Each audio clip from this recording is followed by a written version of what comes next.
Some people live with violence for so long that when someone treats them gently, they are more afraid than when they hear a gunshot. Raina was one of those people.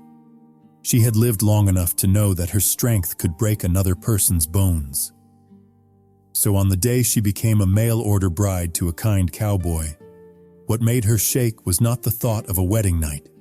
It was one quiet question inside her. What if, in this place, no one asked her to fight anymore? The train rolled into Dust Hollow in a late afternoon full of red dust. The back door of the last car opened, and the first person to step down was not a lady in a long dress or a skinny cowhand. It was a shadow so large that the three men waiting on the platform fell silent. Raina ducked her head so she would not hit the top of the doorway, her broad shoulders almost blocking out the light behind her. When she straightened, she stood a full head taller than most men in Dust Hollow. Her bare arms were sun-browned, muscles clear under copper skin, her hands big enough to close around a grown man's neck. Even so, what caught Eli Carter's attention was not her height. It was the way she stood still for a long moment, looking around like a cornered animal dropped into a place that felt too quiet. Eli was the only cowboy on the platform who did not laugh. He was about 35, tall, lean but solid, with gray eyes so gentle that people said he looked more like a schoolteacher than a frontier man. His hat was pulled low, and he held a wrinkled handkerchief because he was nervous. The last letter from the matchmaker in Santa Fe was still in his pocket, with one simple line. She is Apache, very tall and very strong, but if you are kind, she will not run. He had read that line more times than he could count, and still his heart pounded when he saw the woman standing in front of him. The station master broke the silence first. "You Raina?" he asked, his voice uncertain. Raina nodded. "I am Raina." Her eyes moved quickly, taking in everything, the signboard, the distance to the door, the horse tied to the post, the thin man with the crumpled cloth in his hand who stood a little off to the side.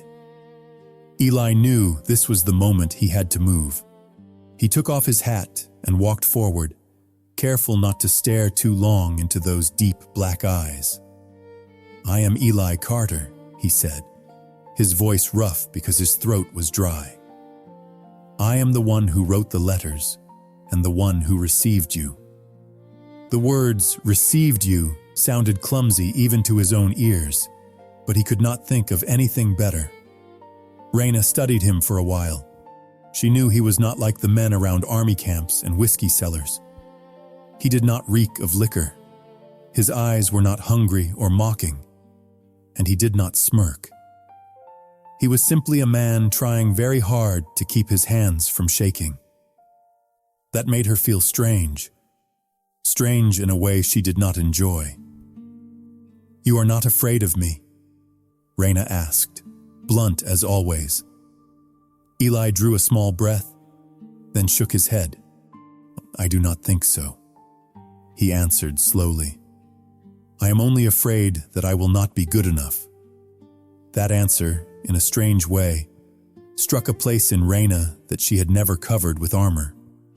All her life, people saw her strength and either wanted to use it or wanted to stay far away from it. No one had ever said they were afraid of not being good enough for her. She had no idea what to do with that kind of gentleness, so she only lifted one shoulder and let the moment pass. They took a wagon out to Eli's place on the edge of Dust Hollow. The road was long and rough. Dust blew, wagon wheels scraped over stone, pale shrubs slid by on both sides. Each time the wagon jolted, Eli stole a glance at Raina to see if she was bothered. She sat straight, her hands resting on her knees, her eyes fixed on the road ahead. He tried to talk a little. "The road is rough," he said. "In a few days I will fill in some of these ruts." Raina answered briefly, "I can do it." Eli smiled faintly. "I know. The woman who recommended you said you are stronger than two men." Raina turned her head and looked at him. "You do not believe that?" she asked. "I believe it," he said. "It is just that here, I do not need anyone to prove it by fighting. I only need someone who does not leave." That simple, honest line made Raina look forward again, her lips pressed tight. She had been hired as muscle in barroom fights, had been paid to stand between drunks. In many places, people treated her strength like a game for them, or a wall they could rent. No one had ever said they only needed her to stay. By the time they reached the ranch, the sun was leaning toward the west. Eli's place was smaller than Raina expected. One low wooden house, a barn, a few lines of fencing that clearly needed work. Even so, there was a calm in the air. Chickens calling, the smell of dry grass, wind slipping between old boards. Eli helped her down from the wagon, a little awkward. "This is home," he said, as if she could not see it. "It is not big, but I have tried to keep it clean." Raina stepped onto the porch and listened to the boards creak under her weight. Inside, there was a bed, a table, a stove, a short shelf of books. Everything was so simple that it left a hollow space in her chest. She was used to tents and rough camps, to raised voices, to the sour smell of smoke and sweat. This quiet unsettled her. Eli stayed by the doorway, not daring to come too close. "If you want, you can take the big room," he said. "I can sleep in the little bed near the kitchen." Raina turned and frowned. "Are you not my husband?" Color rose in Eli's face. "On paper, yes," he admitted. "But I do not want to frighten you. We can take everything slow." Those two words, "take it slow," closed around Raina's heart. In the world she knew, no one slowed down for her. They pushed, they ordered, they laughed. This man was saying he would slow himself so she would not be afraid.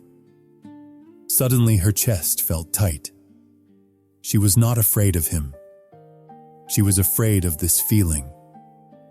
This strange sense that she was not a weapon, not a wall, not something to show off, but a person being treated with care. That night, they shared a table with an oil lamp between them. Eli asked small questions. What food she liked, what she could not stand. Raina answered in short phrases, but Eli did not mind. He only nodded and tucked each answer away. When full dark settled, he fetched another blanket and laid it over the back of a chair. "If you are cold, take another one," he said. "The wind at night can be unpleasant." Raina looked at the blanket, then at him. For a heartbeat, she wanted to tell him that she had slept under open sky with no blanket, no roof, only the breath of someone ready to hit her if she did not rise fast enough. But she swallowed those words. Instead, she turned away and spoke so softly he almost missed it. "Eli, I am not good with soft things," she said. "If I scare you, say so." Eli rested his arm on the back of his chair, his smile tired but real. "Raina, if anyone should be afraid here, it is probably you afraid of me, not me afraid of you," he said. "But I promise you one thing. In Dust Hollow, on this ranch, no one has the right to use your strength for something you do not want. Not even me." That night, lying on the widest bed she had ever had, Raina could not sleep. It was not the wind or the creak of the doors that kept her awake. It was the sound of that gentle voice in the next room, repeating itself in her mind. She did not know how to live in a place where her hands were no longer meant to hit, but to mend fences, carry water, shield someone else from the wind. Yet somewhere deep in her chest, in a small corner she rarely dared to face, a quiet thought whispered that maybe, this time, she would not have to leave. Raina had never met anyone like him. All her life she had known three kinds of men. The ones who feared her so much, they would not look her in the eye. The ones who wanted to challenge her just to prove themselves, and the ones who looked at her like a useful tool that happened to walk on two legs. Eli Carter did not fit any of those. The day she climbed down from the dusty wagon and stood at his ranch gate, the muscles in her shoulders were still tight, her eyes wary like a wild animal. Eli only stepped out onto the porch, squinted against the sun, and said a sentence that caught her completely off guard. "Nuri, are you thirsty?" Not "you are big," or "I did not think they would send someone like you." Not the measuring stare she knew too well. Just a simple question that landed so gently it confused her. She nodded, a little slow, and Eli went inside to fetch a tin cup of cold water from the well out back. He brought it to her in both hands, as if he was offering something precious. He did not flinch at the thought that she could crush the cup in her grip. Raina drank in one long pull. The water was sharp and cold in her chest. When she lowered the cup, she waited for the questions she had heard 100 times. "What tribe are you from? Who ordered you? Who gave you that scar on your shoulder?" Eli asked none of them. He only watched her drink, then nodded like a man who understood that someone who had come a long way needed nothing more than water. When she set the cup down, he gave her a small, easy smile, the kind that made Raina unsure what to do with her face. "If you like," he said, "I can show you around the ranch." Raina hesitated. She was not afraid of a fight, or of being turned away, or of the dark. What made her uneasy was the idea of walking beside a man without knowing if she might hurt him by accident. Eli led her along the fence line. He pointed out the new horse stalls, the patch of corn he was trying to grow behind the house, the well that he claimed held the clearest water in the county. While they walked, Raina noticed that his stride did not falter the way other men's did when she drew near. He stayed on her left, close enough to talk, and he did not edge away. She was nearly twice his width. Her shoulders were almost 1.5 times his. Every time she stepped onto a plank, the wood gave a little under her weight. Yet Eli moved as calmly as if he were leading a gentle mare around the yard. At the far end of the land, where the wind came harder over the open ground, her hand brushed his sleeve by accident. Raina jerked back at once, as if she were the danger. Eli glanced at her. There was no fear in his eyes, only a quiet kind of care. "You are not going to hurt me," he said. A simple line, but it felt like someone had loosened a rope that had been tied around Raina's chest for years. She had no answer, so she only took a slow breath. Since leaving her people, she had grown used to suspicion and rough voices. Eli's gentleness unsettled her more than any gunshot ever had. When they went back inside, Eli opened the door and stepped aside so she could enter first. Raina paused on the threshold, then walked in, trying to make her broad shoulders somehow smaller, though that was impossible. Eli only smiled. "You can relax," he said. "The house is strong enough. It will not fall down." She did not know why, but that made a small sound escape her that was almost a laugh. For the first time in many years, she felt she did not have to hold her whole body tight just to stay ready. Only for a second, but it was enough to tint the whole world in a slightly different color. Eli noticed. He did not mention it. He just poured her more water and let her choose where to sit, without guiding her, without hovering. That night, with the oil lamp flickering on the table, Eli said something that kept Raina awake until morning. "Raina, if you live here," he said, "I will not ask you to fight anymore." To someone else, it would have been a plain promise. To Raina, who had only ever been valued when she used every ounce of her strength, The words were beautiful and terrifying at the same time. Because for the first time in her life, she had to ask herself a question. If she was not here to fight, then what was she here for? Raina ate dinner very slowly. She held the small spoon as if it might snap in her hand at any moment. Eli sat across from her, trying to look calm, but it was obvious his mind was racing. He kept thinking about what she had just told him, about how she was afraid of gentleness. He thought about the way she had held her cup of water earlier, like a stone that could explode, and about all the years she had lived in places where people only knew how to speak with shouts and fists. "You don't have to be afraid of me," Eli said quietly. His voice was so soft that Raina had to tilt her head, like a big bird catching a strange sound. "I'm not going to hurt you." Raina swallowed, her broad shoulders drawing in a little like a wounded bear. "I know. You're gentle. You're kind. That's what scares me." Eli looked at her for a long time.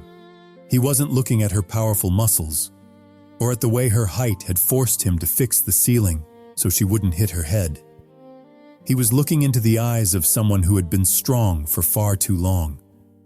There was nothing frightening in them, only exhaustion. "Raina," he said, "here. You don't have to be strong all the time." She answered at once, her voice hard as rock. "And I am strong so I can live." "But right now," Eli replied more softly, "no one is trying to kill you." Raina's grip tightened on the spoon, and the metal bent a little in her hand. It wasn't anger. His words had touched a place inside her she never dared to look at. A soft place. A weak place. A place she thought she had lost long ago. Eli got up to put more wood on the fire, then came back and asked, "Do you want to sleep in the big room or the small one? I fixed the door so you won't hit your head again." "Who told you I hit my head?" Raina asked quietly. "The beam has a dent," Eli answered simply. Raina lowered her face to hide the quick, tiny smile that flickered there. Eli handed her a thick blanket. When his fingers brushed hers, only for a moment, Raina jerked as if someone had suddenly jumped out behind her. Eli pulled his hand back at once. "Sorry," he said quickly. "No." Raina shook her head, annoyed at her own reflex. "It's not your fault. I'm just not used to it." "You don't have to get used to it in one night," Eli said.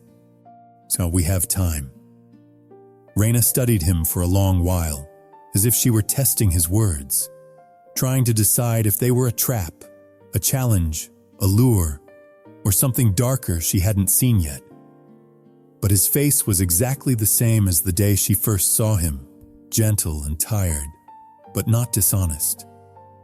"I don't know what it means to live gently," Raina said, her voice so low it sounded like a stone dropping. "I don't know what a house without fights looks like. I don't know what to do with these hands if people treat me kindly." Eli looked at her huge hands, the tendons standing out like ropes. Then he said something that made her turn away because it hurt her heart in a strange way. "You only have to use them to open doors," he said, "not to hit anyone anymore." The room suddenly felt too quiet. Outside, the wind blew harder, dragging red dust along the walls. Raina squeezed the blanket in her fists as if it were the rope keeping her tied to this new world. At last she spoke, her voice very small but clear. "I'll try not to scare you," Eli answered without a pause. "Raina, you don't scare me. You just make me want to take better care of you." That was what made her bow her head, as if she needed to hide the way her heart was pounding in her broad chest. Until now, she had been used to warnings, challenges, and orders. She had nowhere to put a sentence like that. Raina stood up and walked toward the room he had fixed for her. At the door, she stopped and looked back at him. "Eli, she said. "If I'm ever too rough, tell me." "I'll tell you," Eli said with a small smile, "but I think you'll be just fine." Raina nodded seriously once, then went into the room. The door closed, and Eli stayed in the middle of the small house with a strange new feeling settling over him. The strongest person he had ever seen was also the easiest to hurt. And from that moment on, he knew his own heart would have to learn to be gentler than he had ever imagined. The day Barrett came back did not really feel like a day. It felt like a dark cloud dragging itself in from miles away, carrying everything Raina and Eli had tried to avoid ever since she set foot on the ranch. Eli was patching the roof of the horse shed when Raina heard the drum of hooves on the road. She straightened up, eyes narrowing out of old habit. Her body still went into the same quiet alert it had learned in a lifetime of fighting to stay alive. Eli leaned out to look past the barn and saw a rider coming in with that easy, crooked seat that always seemed to belong to men who lived just outside the law. His face went tight.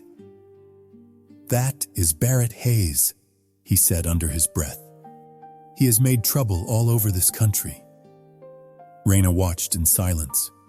The man on the horse saw her from a distance, and what made him pull up was not the fact that she was Apache.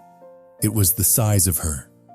She stood on the porch, tall as a young tree, shoulders broad, arms long and roped with muscle under a rough shirt, skin the color of hammered copper. Under all that size, her heart was pounding hard. She was not afraid of Barrett. She was afraid that the kindness Eli had given her would vanish the second there was trouble. Barrett reined in, eyes darting over everything. "Heard you bought yourself a bride," he called, his voice half laugh and half challenge. "Didn't figure she would be Apache, or that she would be that big." Eli stepped down from the shed and walked forward until he was between Barrett and Raina. "What are you doing here?" he asked, voice steady. Barrett shrugged. "Just paying a visit, seeing if there is anything interesting around." His gaze slid over Raina like a trader measuring a piece of stock. Raina dropped her eyes, not from fear, but because the old fighter inside her was already tightening her fists, begging for an excuse. That part of her knew she could snap his arm like a twig. But this was Eli's land, Eli's home, and Eli was the first man who had ever made her want to learn how not to use her strength. "Turn around and ride on, Barrett," Eli said, still calm. "There is nothing here for you." Barrett barked a laugh. "Nothing. I see plenty. Including that big girl of yours. First time I ever saw a bride who looks like she could pick up the groom and carry him off herself." Heat rushed into Raina's face. Not the heat of shame, the heat of an old hurt. She had heard lines like that her whole life. Eli shifted, setting his body squarely in front of her. "She is my wife," he said quietly. "I suggest you show some respect." That only made Barrett grin wider. Respect for an Apache woman. For an Apache woman that size. "You really think this town is going to accept her?"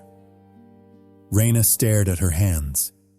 Hands that could close around a rock and throw it farther than most men.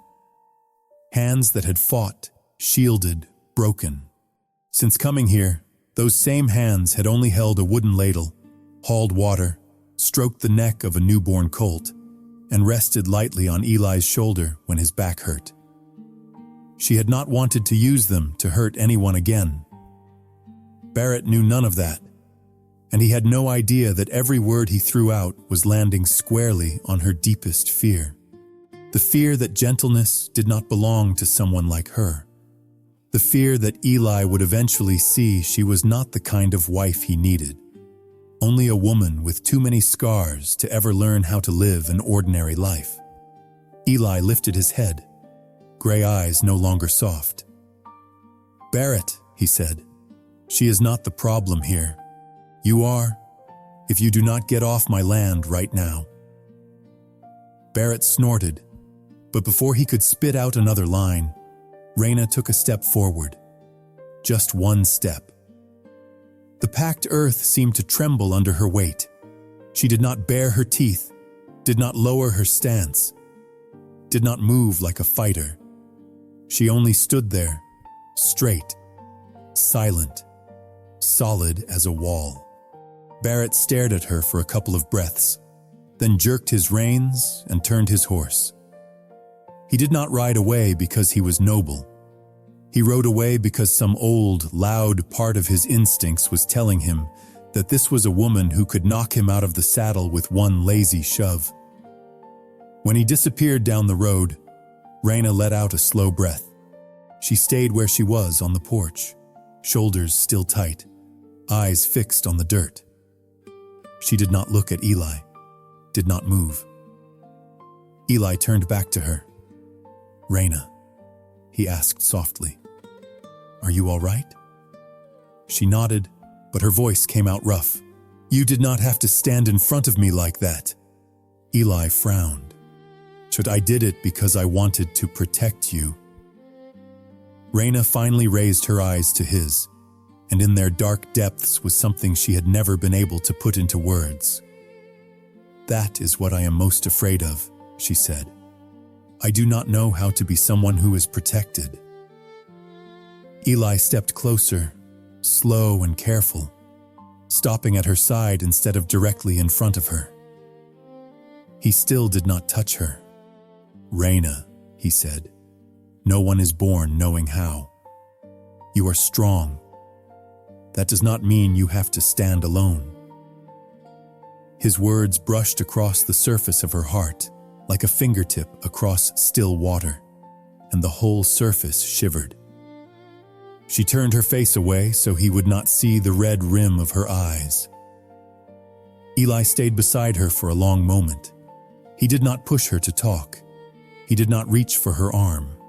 He just stood there, solid and quiet, as if his presence alone could spell out something no one had ever told her before. "You do not have to be afraid of my gentleness," he murmured at last. "I am much more afraid of losing you." The next morning, the sky over the prairie was spread out like a flat blue blanket. But inside the little wooden house that Eli and Reyna shared, the air was tight as a bowstring.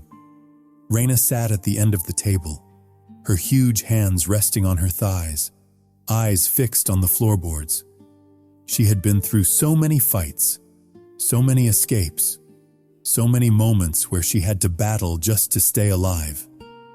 Yet she had never found it this hard to breathe.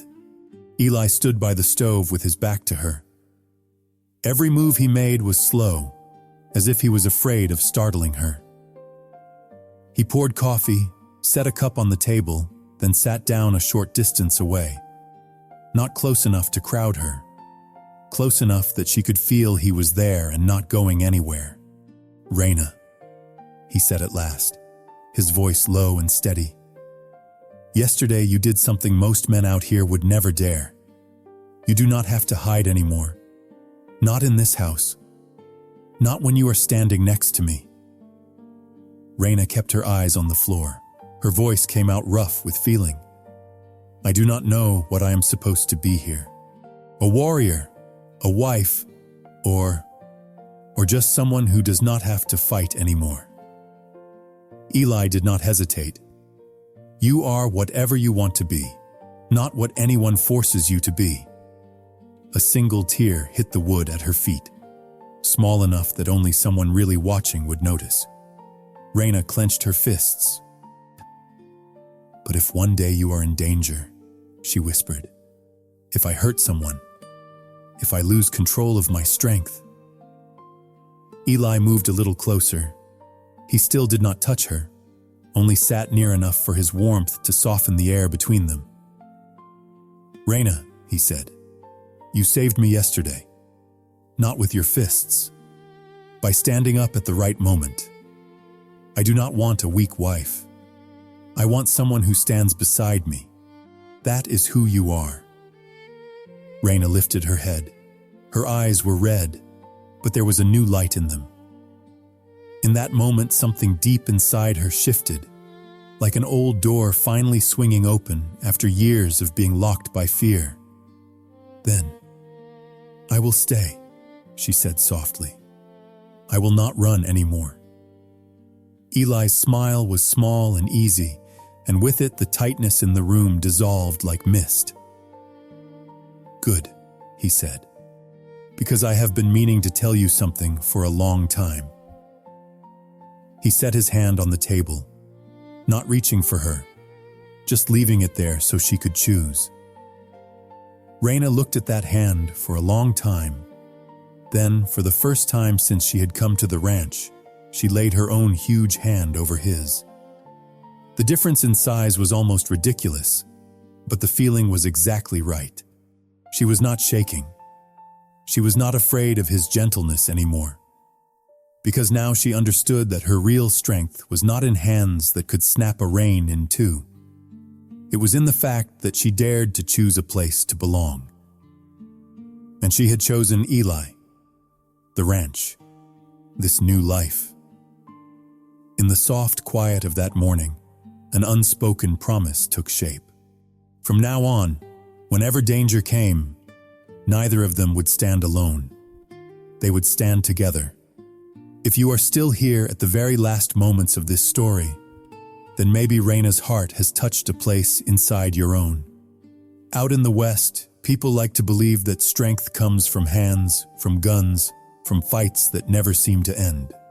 But then there are people like Raina, who carry a whole life on their shoulders, until one quiet place and one gentle person are enough for them to finally put the old sword down.